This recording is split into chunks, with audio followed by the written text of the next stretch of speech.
welcome to my channel. If you're new here, my name's Deanda, but if you're returning, appreciate you.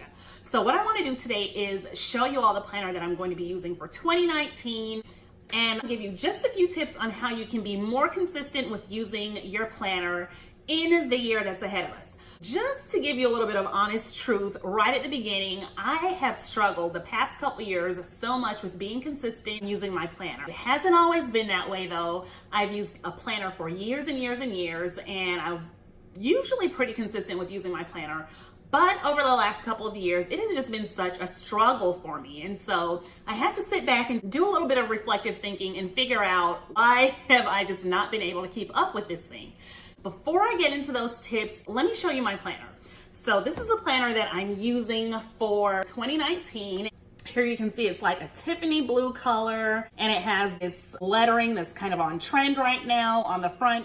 The reason why I love this planner so much is because of how small and lightweight it is. So I got this planner from TJ Maxx right before Christmas, and it only cost less than $10 and actually even less than $5. The sticker that was on the back of this planner said $4.99 when I picked it up. So that is not bad at all.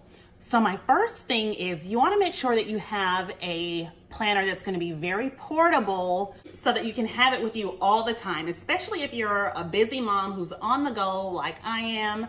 Then you want to be able to bring this with you. And when I did my reflective thinking, what I realized is that the past couple years I've had such a hard time using a planner because my son is now 2 years old, and when he was born, I didn't really have the ability to bring a planner with me. Most years I've used like a full-size planner, and I would always bring it with me, like it would kind of live on the front seat of my car as I was out and about doing my errands, and I could always refer to it and see like, where else do I need to go? What else do I need to do?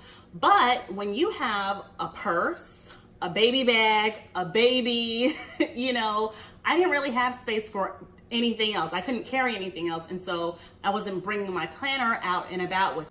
This planner, the main reason that I bought it is because it fits very easily into my purse. I have two purses that I'm using right now primarily, and it can easily fit into either one. Tip number 2 would be to make sure that your planner meets your needs. Whatever is important to you, you want to make sure that the planner that you purchase is going to meet your criteria. So for me, it's important that my planner is weekly and monthly. I need the monthly spread, and I need space for each day of the week. And I also want to be able to see the month, like a monthly calendar, regardless of whatever page I'm on. And I also need some space to take notes. So this planner definitely gets the job done. It has what I need in here. All the monthly spreads are together, and all the weekly spreads are together, whereas I'm used to a planner that has the monthly spread and then the weeks for that month, and then the next monthly spread and then the weeks for that month. This doesn't have that layout, but it's not a deal breaker for me because it does have both components, which I need.